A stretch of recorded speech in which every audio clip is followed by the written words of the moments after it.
اس لیے اس کی دھمکی کو کافی حد تک سیریس لے گئی تھی۔ میں آپ کو انٹرچینج کراس کرنے نہیں دوں گی، میں سیکیورٹی کو بتا دوں گی کہ آپ مجھے اغوا کر کے لے کر جا رہے ہیں، میں مرنے سے نہیں ڈرتی، اس لیے اس بے جان چیز سے مجھے ڈرانے کی کوشش مت کریں۔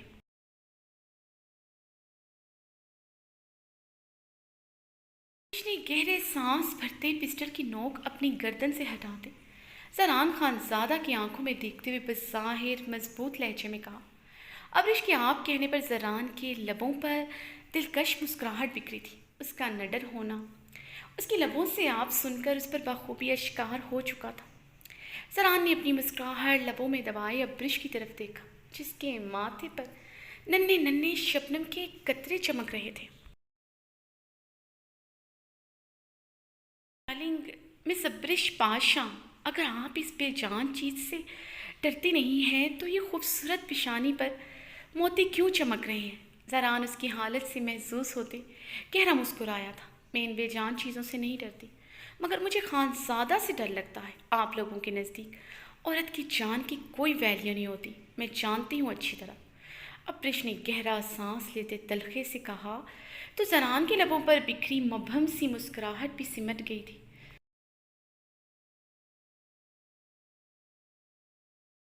تمہاری جانکاری بہت ناقص ہے۔ عورت کی جان کی ویلیت عورت کی عزت سے بڑھ کر کچھ نہیں ہوتا ہے خانزادہ کے لیے۔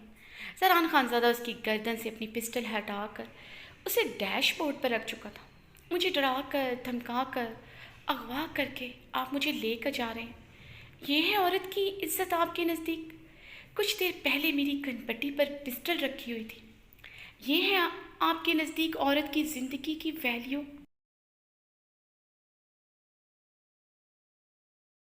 ابرش غصے سے ایک ایک لفظ چباتے بولی، پسٹل ڈیش بورڈ پر دیکھ کر اس کی جان میں جان آئی تھی۔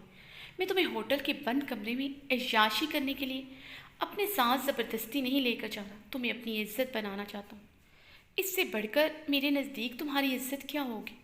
اس سے بڑھ کر مقام کیا ہوگا؟ تم ہی سمجھ نہیں پا رہی تو میں کیا کر سکتا ہوں؟ زران نے کہتے ہوئے اپنے منہ پر ہاتھ پھیرا۔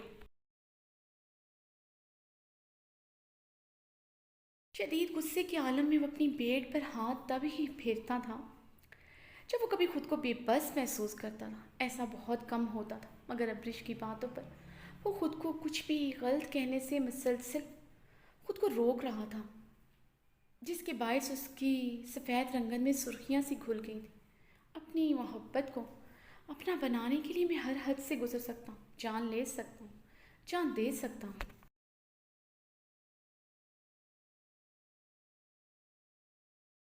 تمہیں میرا ہی بننا ہے تو یہ 3 مہینوں کا انتظار میں نہیں کر سکتا۔ میرے لیے لمحہ لمحہ بھاری ہے۔ تم مجھے اپنی دسترس، اپنی پناہوں میں چاہیے، یہی میرے عشق کی حد ہے۔ میرے نزدیک اپنے محبوب کو اپنا بنانے کے لیے ایک عاشق کو ہر حد سے گزر جانا چاہیے۔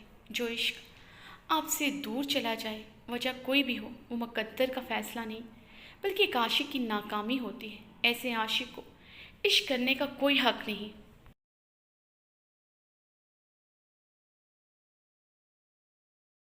محبوب سے جدائی صرف موت کی صورت میں ہونی چاہیے۔ زران کے بھاری سرد لہجے میں عجیب سی تپش تھی۔ وہ تپش ابرش کو اپنی روح میں سرایت کرتی محسوس ہو رہی تھی۔ اس نے ہمیشہ اپنے لیے کیئرنگ، محبت کرنے والا لائف پارٹنر کا سوچا تھا، ایسا جنونی فلموں کے ہیرو کا طرح کا نہیں جس کی باتیں ہی اس کے مساموں سے دھواں نکال دیتی تھی۔ ابرش کے گال دہک کر انار ہوئے تھے۔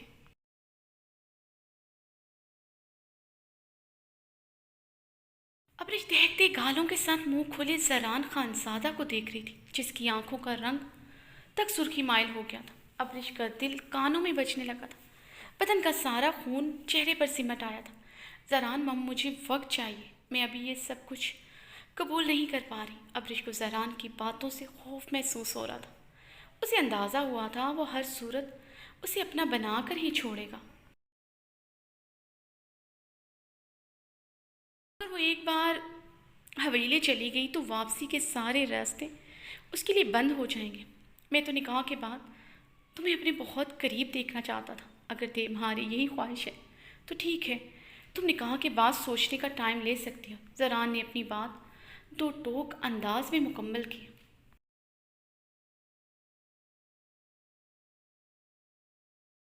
میں نکاح سے پہلے کا وقت مانگ رہی ہوں، آپ سمجھنے کی کوشش کریں۔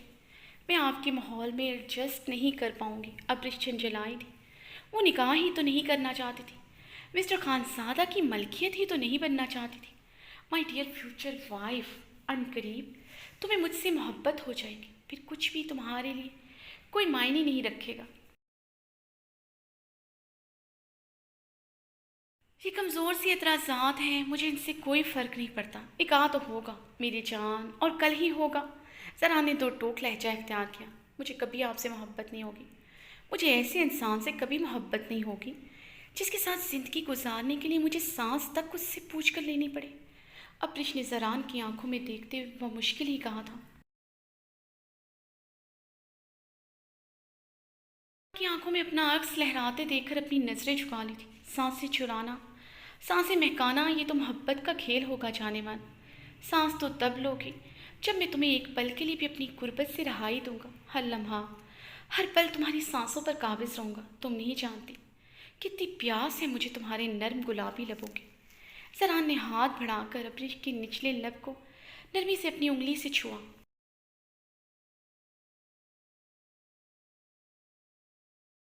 زران کی حرکت پر کان کی لوؤں تک سرخ ہوئی تھی، بلکہ شفاف فارس پر نہ چاہتے ہوئے بھی سجدہ ریز ہوئی تھی۔ زران، مجھے اس طرح کی باتیں بالکل پسند نہیں ہیں۔ آپ بولنے سے پہلے سوچنا چاہیے۔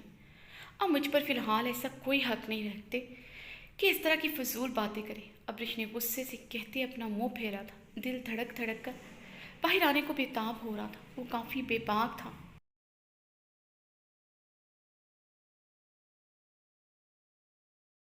تو پہلے دن اس کی آنکھوں کی بے باکی سے وہ اندازہ لگا چکی تھی، اب اس کے لفظ بھی اس کے لیے ناقابل سماعت تھے۔ یہی حق تو لینا چاہتا ہوں تمہاری پناہوں میں، ہر حد سے گزر کر تمہیں بتانا چاہتا ہوں تم میرے لیے کتنی خاص ہو۔ چلو کوئی بات نہیں، ایک ہی دن ہی کی تو بات ہے، نکاح کے بعد تمہیں بتاؤں گا میرے حق کی کیا تجاوز ہے۔ زران نے ذومانی انداز میں کہتے سرد آہ بھری تھی۔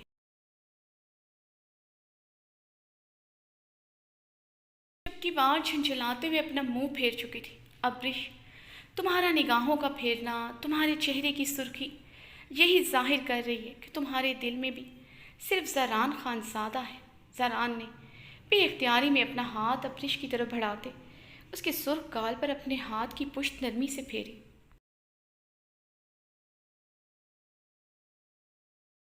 یہ گال سرخ آپ کی بے شرمی پر ہوئے ہیں۔ ابرش نے زران کا ہاتھ پوری طرح جھٹکا تھا۔ ابرش کے ہاتھ جھٹکنے پر وہ اپنا غصہ ضبط کر گیا تھا۔ کل نکاح کے بعد وہ اس پر اپنا اچھا خاصا حق جتا کر اسے اپنی بے شرمی کی لمٹس بتانے کا ارادہ رکھتا تھا، کس حد تک جا سکتا ہے۔ اب اسے صرف کل کا انتظار تھا۔ بات ابرش، میری کان کھول کر سن لو، یہاں کی سیکیورٹی اچھی طرح زران خانزادہ کو جانتی ہے۔ اس نے فضول میں تماشا لگانے کی ضرورت نہیں ہے۔ اپنے لیے مشکلات مزید مت بڑھانا۔ جو بھی بات ہوگی اب حویلی چل کر ہوگی۔ زران کی سرد آواز پر اس کی سماعتیں پوری طرح اس کی طرف متوجہ ہوئی تھی۔ پل میں تولا پل میں ماشا کہاوت تو شاید اس مسٹر خانزادہ پر ہی اترتی ہے۔ ابرش اس کے نرم لہجے کو سر لہجے میں تبدیل ہوتے دیکھ کر سوچ کر رہ گئی تھی۔ زران نے سرد انداز میں اپنی بات مکمل کرتے گاڑی سٹارٹ کی۔ ابرش نے بری طرح لب کاٹتے زران کو ایک نظر دیکھا تھا اور اپنی گاڑی کے پیچھے آتی کارز کی گاڑی کو دیکھ کر وہ خاموشی سے سیٹ کی پشت کے ساتھ ٹیک لگا گئی تھی۔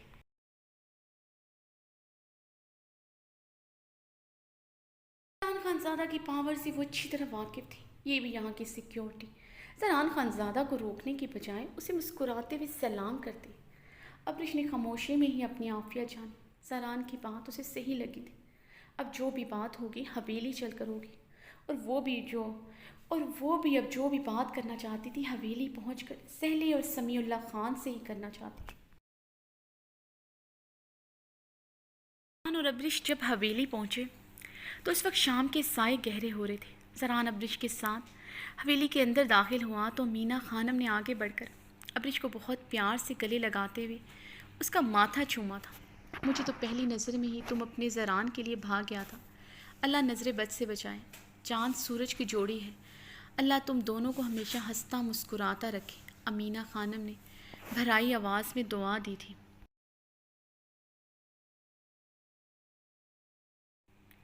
زران نے مسکراتے ہوئے انہیں گلے سے لگایا تھا۔ ان کے اداس چہرے کو دیکھ کر سمجھ چکا تھا وہ پریزی اور ارحام کے لیے بہت پریشان رہنے لگے ہیں۔ مورے، یہ خوشی کا موقع ہے، ایسے آنسو بہاتے آپ اچھی نہیں لگتی۔ زران نے ابرش کو گہری نظروں سے دیکھتے ہوئے کہا، جو اسمارٹ سے چہرہ لیے کھڑی تھی۔ میدان خانے میں سمیع اللہ کے کمرے سے آتی زہلے کی آنکھیں نم تھیں اور پورا بدن خوشی سے کپ کپا رہا تھا۔ وہ ابرش اور زران کو دیکھتے ان کی طرف بڑھیں اور زران کے گلے لگ کر رونے لگیں۔ مجھے تو یقین نہیں آ رہا زران، تم اور ابرش، تمہیں دیکھتے ہی میرے دل نے ابرش کے لیے تمہاری خواہش کی تھی، مگر میری ہمت نہیں پڑی کہ کبھی یہ بات زبان پر بھی لاؤں۔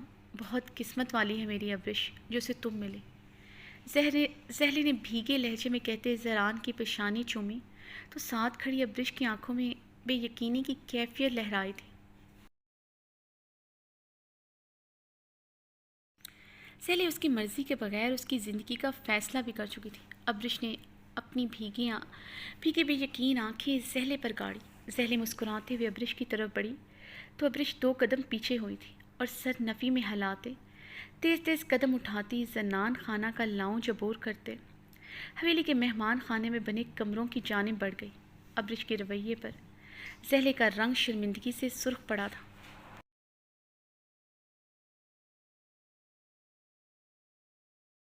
بھی ابرش کی حرکت پر اپنے جبڑے بری طرح بھیج گیا تھا۔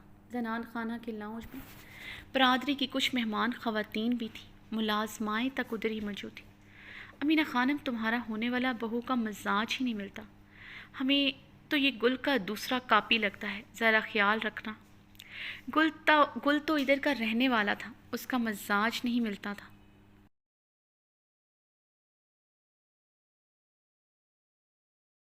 تو باہر سے آیا ہے، ہمیں نہیں لگتا یہ ادھر رہ سکے گا۔ برادری کی ایک بڑی عمر کی خواتین نے منہ پھاڑ کر امینہ خانم کو جتایا تو زران نے بمشکل ہی خود کو کچھ سخت کہنے سے باز رکھا تھا۔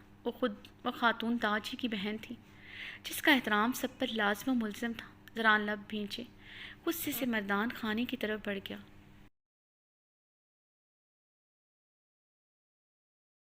ایسا بات نہیں ہے، وہ بچی تھکا ہوا تھا، کچھ شرما بھی رہا تھا، اس لیے یہاں سے چلا گیا، ورنہ وہ بچی بہت سعادت مند ہے۔ امینہ خانم نے بہت آہستگی سے کہا۔ انہیں بھی ابرش کا رویہ ایک آنکھ نہیں بھایا تھا۔ ان کی نظریں شرمندگی سے جھک گئی تھیں۔ گل اور ارحام کے واقعے کے بعد وہ ویسے ہی مزمحل سی رہنے لگی تھی۔ ابرش کے چہرے کی سنجیدگی اور اس کے رویے نے ان کے دل کو کافی تکلیف پہنچائی تھی۔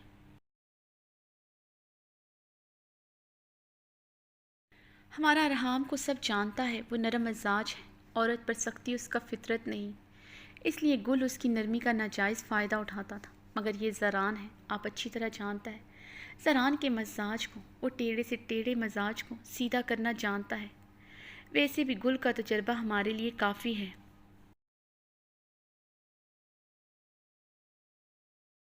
ہم کو پتہ ہے کس کو کیسے رکھنا ہے۔ ابرش ادھر ایڈجسٹ بھی کرے گا اور تیر کی طرح سیدھا بھی رہے گا، اور یہ سب تم لوگ اپنی آنکھوں سے دیکھے گا۔ رزینہ خانم نے امینہ خانم کی جھکی نظریں دیکھ کر تڑک کر جواب دیا، اور ساتھ میں زہلے کو غصے سے دیکھتے بہت کچھ جتایا بھی تھا۔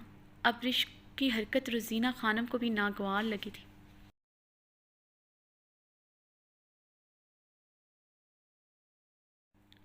امینہ خانم کی آنکھیں نکالنے کے باوجود رزینہ خانم نے اپنی بات جاری رکھی تھی۔ امینہ خانم کی طرح ان کا مزاج نرم اور سلجھ و ہرگز نہیں تھا، وہ اگلے کو ہمیشہ ان کی اوقات کے مطابق ہی ٹریٹ کرتی تھی۔ رزینہ خانم کی بات پر سب خاموش ہو گئے تھے۔ زہلے غصے سے ابرش کے کمرے کی طرف بڑھ گئی۔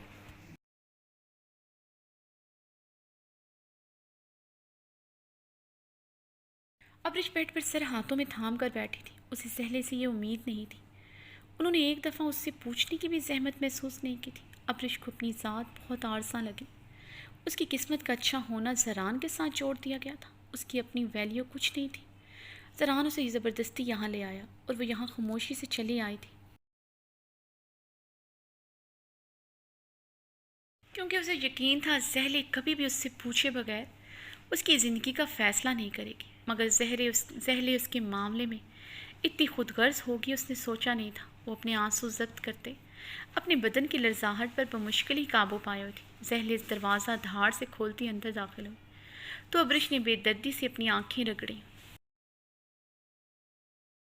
یہ کیا طریقہ تھا ابرش؟ میں نے تمہاری تربیت اس انداز میں تو کبھی نہیں کی تھی. تم اپنے بڑوں کا لحاظ بھول جاؤ. زیلے نے غصے سے کہا. آپ نے میری تربیت کی ہی کب ہے؟ آپ تو ہمیشہ اپنی اس غلطی کا ماتم کرتے آئی ہیں جس نے آپ سے آپ کے تمام رشتے چھین لیے. ابرش نے تلخی سے کہتے اپنی بھرائی آواز پر قابو پایا.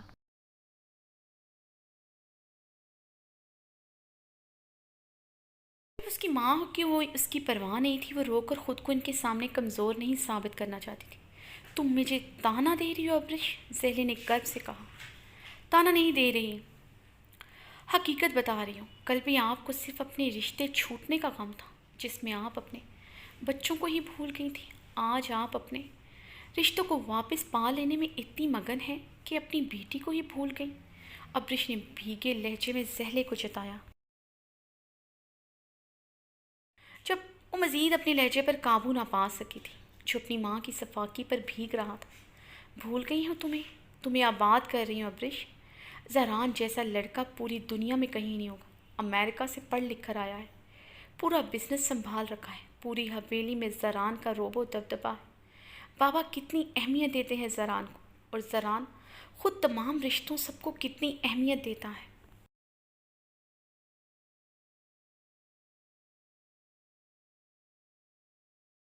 شہزادوں جیسی پرسنالٹی ہے میرے زران کی، اور کیا چاہیے تمہیں؟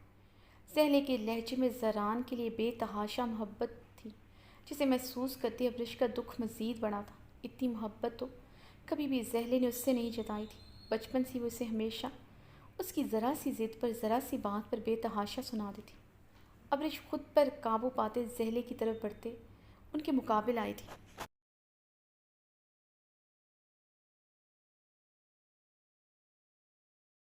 وہ اپنے سے جڑے ان رشتوں کو اہمیت دیتا ہے جو اس کے لیے تعظیم کے قابل ہے، جیسے اس کی ماں بہن، مگر بیوی اس کے لیے جاگیر کی حیثیت رکھتی ہے. یہ بات وہ مجھے جتا چکا ہے. وہ نکاح کے بعد مجھے اپنی ملکیت میں لینا چاہتا ہے، مجھے پردہ کروانا چاہتا ہے، مجھے اپنی مرضی کے مطابق رکھنا چاہتا ہے. ماما میں اتنے ڈومینیٹنگ انسان سے شادی نہیں کرنا چاہتی. ابرش نے اٹل لہجے میں اپنا فیصلہ سنایا.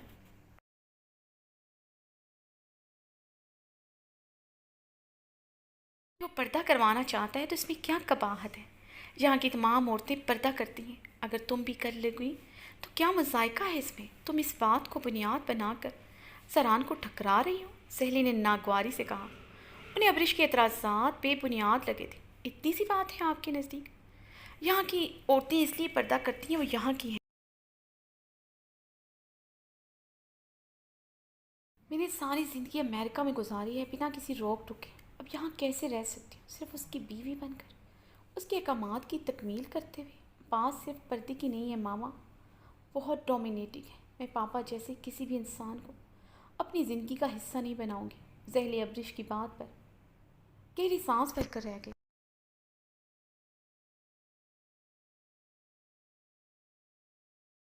ابرش ہر کسی میں اپنے باپ کو تلاش کرنا چھوڑ دو. اگر تم پاشا جیسے کسی انسان کو نہیں اپنانا چاہتی تو اس بات کو کیسے اگنور کر سکتی؟ تمہارا باپ میرے پردے کا مذاق بناتا تھا. مجھے اپنے ساتھ بے پردہ لباس میں پارٹیز میں لے جانے کے لیے مجھے کیسے مجبور کرتا تھا. مجھے نوکری کرنے پر بھی پاشا نے مجبور کیا تھا. مگر زران تو تمہیں پردہ کرنے کو کہتا ہے.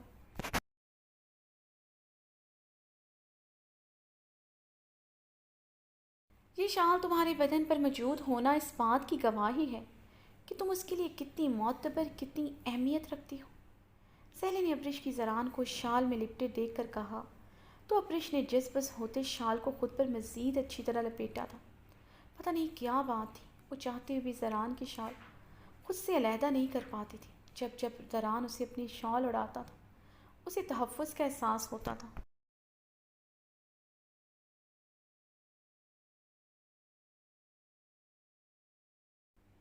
اس کی شال سے اٹھتی اس کی مہک تک اسے اپنی وجود کا حصہ معلوم ہونے لگتی تھی. ماما کچھ بھی ہو جائے، کچھ بھی ہو، میں زران سے نکاح نہیں کر سکتی. مجھے اس سے خوف آتا ہے. وہ غصے کا بہت تیز ہے. میں اپنی زندگی اس کے غصے کے خوف سے نہیں گزار سکتی. ابرش نے اپنے دل کا ڈر ظاہر کیا تھا. ابرش کسی کو بھی جانے بغیر تم اس کے بارے میں رائے کیسے قائم کر سکتی ہو؟ مزاج ہے تھوڑا تیز، مگر وہ اپنی ماں اور بہنوں کے لیے ایسا تو نہیں ہے.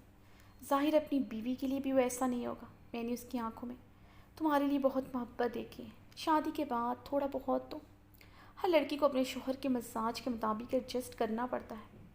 تم زران کے مزاج کے مطابق ایڈجسٹ کر لینا۔ زہرے نے نرمی سے بولتے ہوئے ابرش کا ہاتھ تھاما۔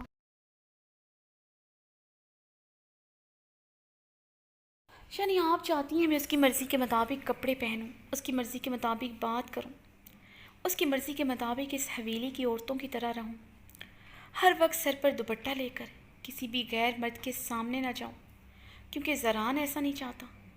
سانس تک اس کی مرضی سے لوں۔ ابرش اپنا ہاتھ چھڑواتے ہوئے بدک ہی پڑی تھی۔ وہ کسی کی بھی خاطر خود کو بدلنا نہیں چاہتی تھی۔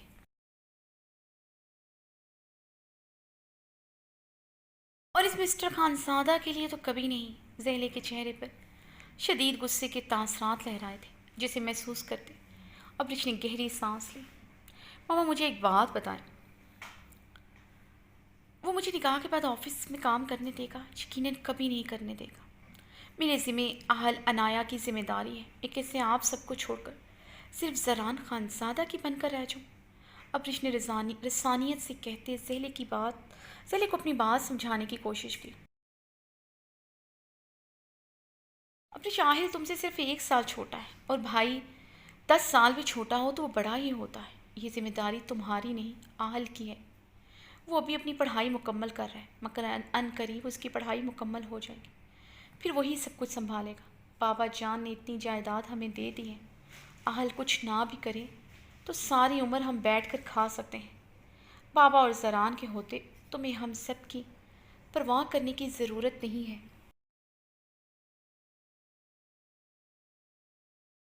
یہ ذمہ داری ہے تمہیں اپنے گھر رخصت کرنے کی، مجھے وہ نبھانے دو۔ ہماری فکر تم مت کرو۔ زہلے نے سرد انداز میں اپنا حکم سنایا۔ ایک بوجھ کی طرح اپنی ذمہ داری اتارنا چاہتی ہیں، یا پھر آپ لالچ میں آ گئی ہیں؟ میرے بہن بھائی کی ذمہ داری میری ہے، مجھے آپ کے بابا یا پھر اس زران کا احسان نہیں چاہیے۔ آپ بھی سن لیں، میں یہ نکاح نہیں کروں گی، کسی بھی قیمت پر نہیں کروں گی۔ ابرش غصے سے چٹک پڑی تھی۔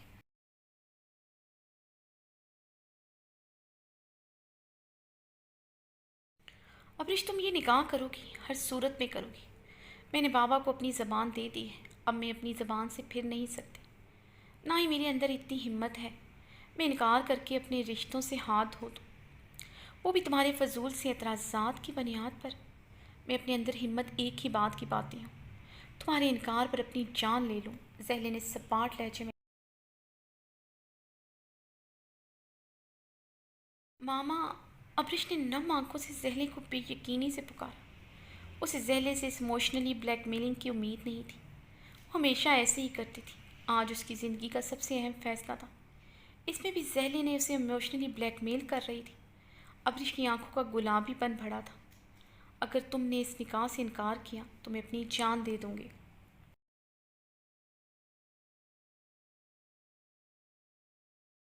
یہی میرا آخری فیصلہ ہے۔ زہلے اس کی بھیگی بے یقین آنکھوں کو دیکھتی اسپاٹ لہجے میں کہتی وہاں سے چلی گئی تھی۔ ابرش نے گہرے سانس لیتے اپنے وجود سے زران خانزادہ کی شال اتار کر دور اچھال دی تھی۔ بیڈ پر اوندے منہ گر کر تکیے میں منہ چھپائے زاروں قطار رونے لگے۔